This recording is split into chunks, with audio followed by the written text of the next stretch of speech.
شهر رمضان الذي أنزل فيه القرآن هدى للناس وبينات من الهدى والفرقان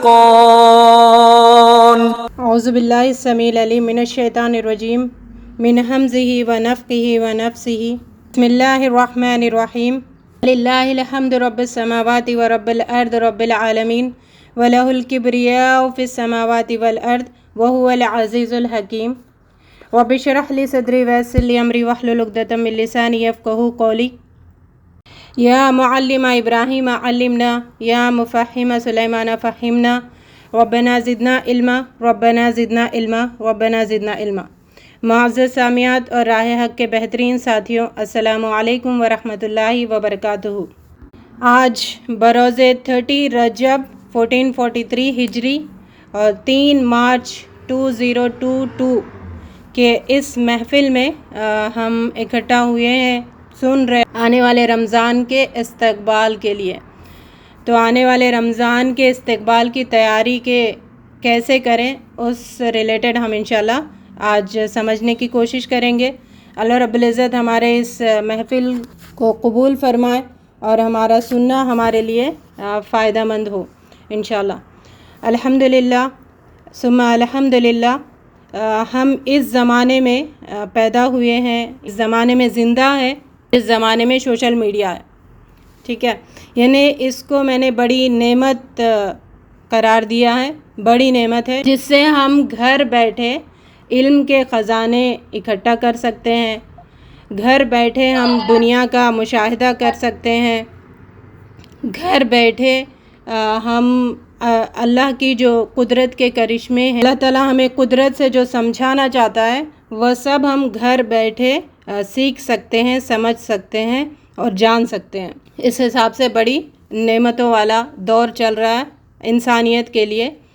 ان سب کے چلتے ہمیں فائدہ یہ ہونے والا ہے کہ ہم عمل کے میدان میں ہم بہت آگے بڑھ سکتے ہیں، کیونکہ علم عمل کو بیدار کرتا ہے۔ انسان کے اندر علم آتا ہے تو پھر وہ عمل کرنے پر مجبور ہو جاتا ہے۔ علم ویسی چیز ہے کہ بیدار کرواتا ہے کہ تم عمل کرو۔ الحمدللہ آج ہم جو محفل سجائے ہیں، یعنی آنے والے بابرکت مہینے کے استقبال میں، آنے والے مہینے کی کتنی قدر ہے ہمارے پاس، اس پہ ہم بات کریں گے۔ یعنی رمضان آ رہا ہے ہماری زندگیوں میں، تو یہ بابرکت وقت ہمارے پاس آ رہا ہے، اللہ تعالیٰ ہمیں نصیب کر رہے ہیں، تو اس لحاظ سے بھی ہم دیکھیں گے کہ وقت کی کیا قدر ہے، اور یہ دیکھیں گے کہ ہم جو زندہ ہے ہماری زندگی کی کیا قدر ہے، کتنی قدر ہے، اور یعنی جتنی قدر ہونی چاہیے ہماری زندگیوں کے، ہمارے وقت کی، وہ قدر اتنے لیول پہ ہے نہیں ہے، اس پر بھی ہم انشاءاللہ دیکھیں گے اور اپنے آپ کو جگانے کی کوشش کریں گے۔ اور قدر ہے تو قدردانی بھی ہو رہی ہے کہ نہیں ہو رہی ہے، اس پر بھی ہم اپنے دماغ کو ایکٹیو کریں گے، سوچنے پر مجبور ہو جائیں گے کہ ہمارے پاس ان قدروں کی قدردانی ہے کہ نہیں ہے۔ بہرحال آج کا اگر درس کا نام رکھا جائے تو کس کی قدر کتنی ہونی چاہیے، اس کی یاد دہانی ہے استقبال رمضان کے طور پر، اور انشاءاللہ اس کو ہم ایک سائنٹیفک انداز میں بھی سمجھیں گے، آیتوں کے ذریعے، احادیث کے ذریعے بھی سمجھیں گے۔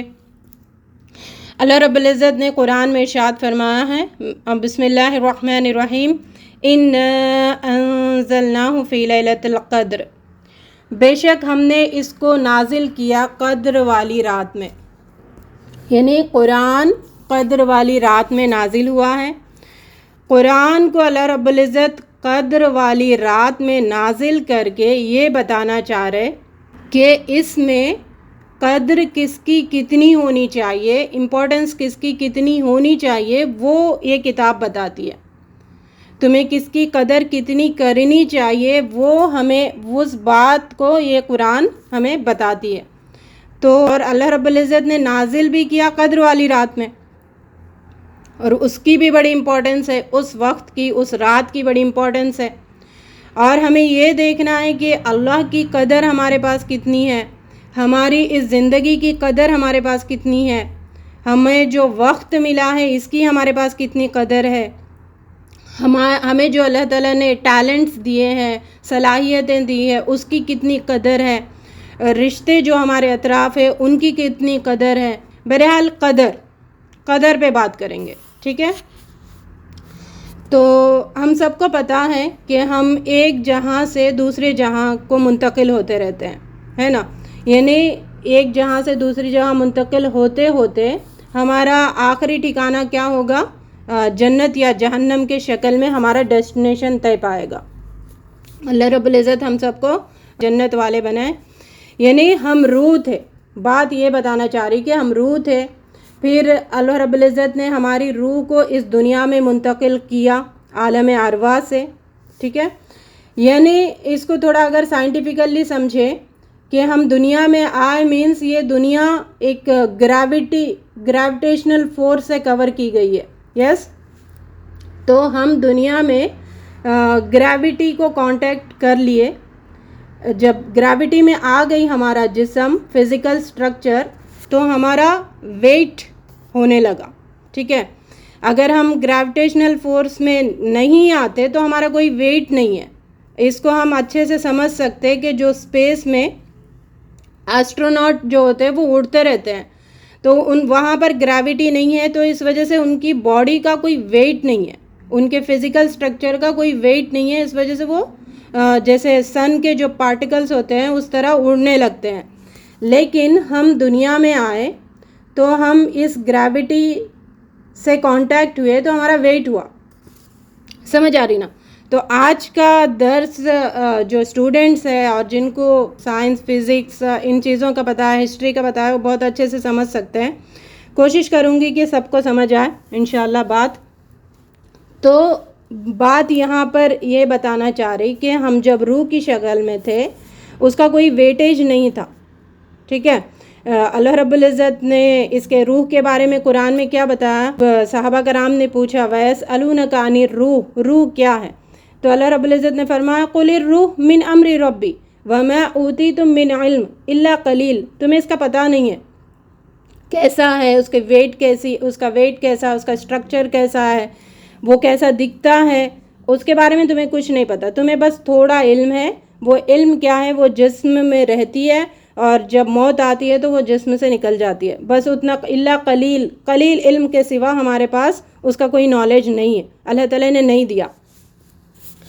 اب بات یہ ہے کہ جب ہم اس گریوٹی کے کانٹیکٹ میں آئے، اور یہ گریوٹی کہاں تک ہے؟ ارتھ کے 100 to 80 کلومیٹرز ارتھ لیول، ارتھ کے اطراف 80 سے 100 کلومیٹر تک ایک گریوٹی ہے. ٹھیک ہے، اس کے آگے کوئی گریوٹی نہیں ہے. جیسے اسپیس میں لوگ اس کو فیل نہیں کرتے ہیں. ٹھیک ہے، ویٹ کو فیل نہیں کرتے. تو اس مثال سے یہ بات میں بتانا چاہ رہی ہوں کہ روح اور جسم کا جو کمبینیشن ہے، جب تک یہ دو ملے ہوئے ہیں تب تک ہمارے اس فزیکل سٹرکچر کا، ہمارے وجود کا قدر ہے. ہمیں تب تک ہی، یعنی روح اور جسم کے کمبینیشن میں جو یہ ہمارا دھڑ ہے، ہم زندگی گزار رہے، وہ جب تک کمبینیشن ہے تب تک ہی اس کی قدر ہے اور ہمیں قدر کرنی چاہیے. قرآن یہ بتاتا ہے ہمیں اس کی قدر کرو. جس کو زندگی کہا جاتا ہے، جس کو زندگی کہا جاتا ہے، اور اس کے بعد تو مردہ ہے نا انسان، اس کی کوئی قدر نہیں ہے. پھر اس کی قدر یہاں پہ زندگی میں جو اس کے عمل ہوں گے اس کے حساب سے اس کی قدر ہوگی. تو اب دیکھیں اللہ رب العزت کے پاس ہمارے اس دھڑ کی، یعنی یہ جسم اور روح کے کمبینیشن کی بڑی قدر ہے. اللہ رب العزت نے قرآن میں بتایا ہے بڑے قدر کو اس طریقے سے کہ سورہ مومنون آیت 115 میں افحسبتم انما خلقناکم عبثا، کیا تم نے سمجھ رکھا ہے کہ تمہیں میں نے ایسی یوں ہی پیدا کر دیا؟ نہیں. مطلب بتانا کیا چاہ رہا ہے؟ اللہ تعالیٰ کوشچن کر رہا ہے افحسبتم، کیا تم نے گمان کیا کہ تم ایسی پیدا ہوئی ہے، بے فائدہ پیدا ہوئی ہے، تمہارا کوئی مقصد نہیں ہے، تمہارے وجود کا یہ روح اور جسم کے کمبینیشن کا کوئی امپورٹنس نہیں ہے، یوں ہی پیدا ہوئے، نہیں، اللہ رب العزت کے پاس اس کی بڑی قدر ہے۔ اور ایک اور جگہ سورہ محمد آیت نمبر 38 میں اللہ رب العزت ارشاد فرماتے ہیں وَإِن تَتَوَلَّوْا يَسْتَبْدِلْ قَوْمًا غَيْرَكُمْ ثُمَّ لَا يَكُونُوا أَمْثَالَكُمْ۔ یہاں پہ اللہ تعالیٰ کیا فرما رہے ہیں، اگر تم منہ پھیرو گے تو وہ تمہاری جگہ اور لوگوں کو لے آئے گا اور وہ تمہارے جیسے نہیں ہوں گے۔ اس آیت میں اور تم منہ پھیرو گے اس کو تھوڑا بازو رکھ دیں گے، ٹھیک ہے، لیکن بات یہ سمجھے کہ اللہ رب العزت بتانا کیا چاہ رہے، اگر تم نے بات نہیں مانی تو تمہاری جگہ کو بدل دیا جائے گا، تمہارے اس فزیکل سٹرکچر کو بدل دیا جائے گا کسی اور فزیکل سٹرکچر سے۔ تم نہیں مانتے بات، ٹھیک ہے، اوکے، گیٹ لاسٹ، میں کسی اور کو پیدا کروں گا جو میری بات مانے گا۔ سمجھ آ رہی؟ اللہ رب العزت جو قدر ہمیں کروانا چاہتے ہیں اس کی ہمیں بہت اعلیٰ مثال ہم خود بیٹھے ہوئے ہیں، ہم محسوس کر سکتے ہیں، کیونکہ یہ جو ارتھ کا ایٹماسفیئر ہے، یہ ہے ارتھ ہے، اس کا کچھ حصہ ہماری فزیکل باڈی نے کور کیا ہوا ہے۔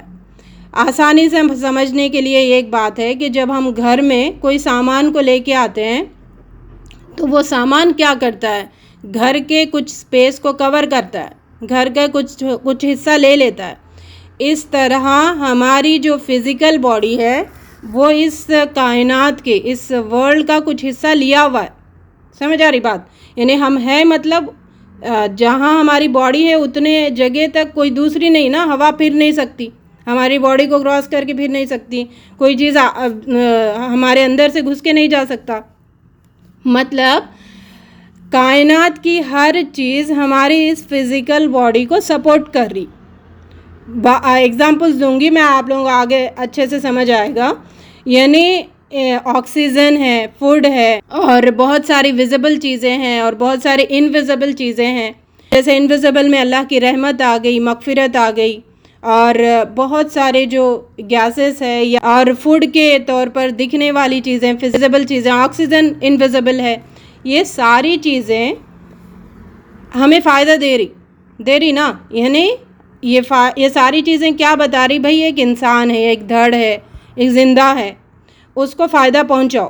آکسیجن ہم لے پا رہے، چاول کا ایک دانہ کہیں اگتا ہے، کہیں پلتا ہے، کہیں کھیت سے نکلتا ہے، پھر وہ مارکیٹ میں آتا ہے، پھر ہم اس کو گھر میں لے کے آتے ہیں، پھر اس کو پکاتے ہیں، پھر کھاتے ہیں۔ مطلب کہیں اگا ہمیں نہیں پتہ، لیکن اس فائدہ تو ہمیں ہو رہا ہے نا اس فزیکل سٹرکچر کو، دھڑ کو۔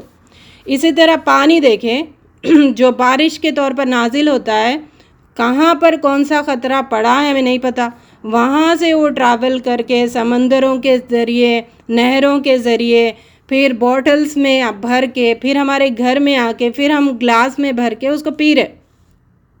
مطلب اللہ تعالیٰ نے بارش برسا کر اس سے ہمارے اس فزیکل سٹرکچر کو، دھڑ کو کچھ نہ کچھ فائدہ پہنچا رہے، یعنی قدردانی ہو رہی نا۔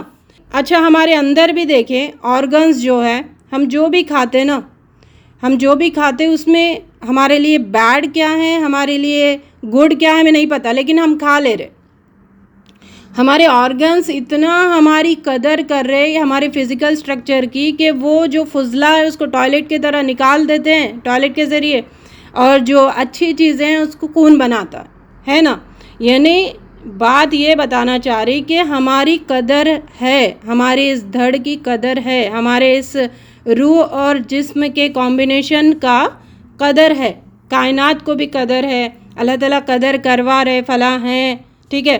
اس کی ایک مثال دیکھیں، آکسیجن میں ذرا بھی اگر آکسیجن ہماری قدر نہیں کرتی، اللہ رب العزت آکسیجن کو ہماری قدر نہیں کرواتے، تو ہوتا کیا، جیسے ہم نے 2020 میں دیکھا تھا وائزیک میں جو گیس لیک ہوا تھا، اس میں کئی سارے صبح اٹھے تو راستے میں نکل رہے تھے، روڈوں پہ گر گئے، گھروں میں گرے پڑے، یعنی ان کو وہ آکسیجن کام نہیں آئی، ان کے لیے بیڈ ہو گیا اور وہ موت کے گھاٹ اتر گئے۔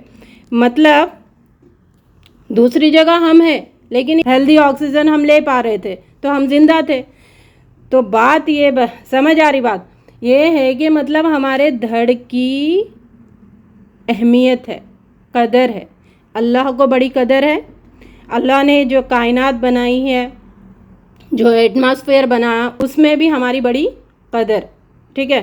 اور دوسری بات یہ ہے کہ جیسے ہم اکیلے آئے نا دنیا میں، اور دنیا سے اکیلے جائیں گے، مطلب ہماری جو روح تھی وہ اکیلی تھی، عالم ارواح میں اکیلے تھے، اور دنیا میں ہم جب آ رہے ماں کے پیٹ میں سے باہر آ رہے تو بھی اکیلے آئے. تو پھر ہم جب زندگی جی رہے تو اس میں ہمارے سیلف کی کیا ہمارے پاس کوئی قدر ہے؟ کیا ہمارے نزدیک اہمیت ہے کہ میرا سیلف کیوں بھیجا گیا، میں کیا ہوں، میرا مقصد کیا ہے میرے بھیجنے کا؟ کیا ہم اس کی طرف توجہ کر پا رہے؟ کیا ہمارے اپنے سیلف کی ہمارے پاس کوئی قدر ہے؟ قدر کتنی ہے پتہ ہے؟ ایک مثال دے کر سمجھاؤں گی. توپ ہوتا ہے، جیسے وار میں کیا ہوتا ہے، یوکرین اور رشیا میں جو وار ہو رہا ہے، وہ لوگ کر کیا رہے؟ توپوں سے لوگوں کو اڑا رہے نا. تو یعنی فار ایگزامپل توپ سے اگر ہم اپنی مثال لیں ہمارے اس دھڑ کی، روح اور جسم کے کمبینیشن کی، تو ہم بڑے بڑے دھماکے کر سکتے ہیں، ہم بڑے بڑے کام کر سکتے ہیں، مطلب ٹھیک ہے، یعنی ہم بڑی بڑی چیزیں کر سکتے ہیں. لیکن ہم اس دھڑ سے کام کیا لے رہے؟ توپ سے مچھر مارنے والا کام لے رہے ہے نہیں. یعنی ہمارا وجود اتنا ویلیوبل ہے، اتنا بڑے کام کرنے کے لائق ہے، لیکن ہم کیا کر رہے اپنے وجود کے ساتھ؟ مچھر مار رہے. مچھر مارنے کے حد تک ہی ہم نے اس کو رکھ دیا. ہمارے پاس یہ قدر اتنی ہے. ہم کوئی بڑے بڑے فتوحات حاصل نہیں کر رہے، ہم کوئی بڑے بڑے فضیلت والے کام نہیں کر رہے، ہم اس زمین پہ اللہ کے دین کو نافذ کرنے والا کام کوئی نہیں کر رہے، اور اللہ کو راضی کرنے والا کام کوئی نہیں کر رہے. ہم اللہ کی عبادت کے مقصد سے جو پیدا کی گئے ہیں وہ مقصد ہم نہیں اپنا رہے. اٹ مینس کیا ہے؟ ہم توپ کے مثال ہے، مطلب ایک بڑے بڑے کام لیا جا سکتا ہے، لیکن ہم اپنے آپ سے کام کچھ نہیں لے رہے، ہم مچھر مار رہے صرف. ٹھیک ہے، ایسے مچھر مار رہے، بے مقصد زندگی گزار کر ہم مچھر مار رہے ہم اپنی اس دھڑ سے، اور دنیا میں ڈوب کر ہم مچھر مارنے کے کام کر رہے، دنیا کی رونقوں کے شہدائی بن کر ہم مچھر مارنے کے کام کر رہے اپنے اس دھڑ سے. اور ہم اپنے ایموشنز کے ہاتھوں مجبور ہو کر ہم کیا کر رہے؟ مچھر مارنے کا کام کر رہے. ہم اپنے فیلنگز کے ہاتھوں مجبور ہو کر ہم مچھر مارنے کے کام کر رہے، لوگوں کے ہاتھوں مجبور ہو کر، بے بسی کی زندگی کے ہاتھوں مجبور ہو کر، زندگی اور زندگی کی آزمائشوں کو سر پر سوار کر کے ہم کیا کر رہے؟ ایک ہمارا سٹیٹس ہے اشرف المخلوق کا، ہم اس کو اس بڑے لیول کو کیا کر رہے؟ صرف مچھر مارنے کے کام لے رہے. ٹھیک ہے، یعنی مچھر مارنے والی حیثیت کی زندگی ہم گزار رہے. نو ویلیو ایٹ آل ہمارے سیلف کا کوئی، یعنی جانور بھی جی رہا ہے، ہم بھی جی رہے، بس وہ ہے. وہ معزز تھے زمانے میں صاحب قرآن ہو کر، اور ہم خوار ہوئے تاریک قرآن ہو کر، ہے نا. خوار ہوئے، قرآن ہے، ہمیں بڑی حیثیت دلانے والی چیز ہمارے گھروں میں موجود ہے، لیکن ہم اس حیثیت کو لینا نہیں چاہ رہے، ہم قدر کرنا نہیں چاہ رہے.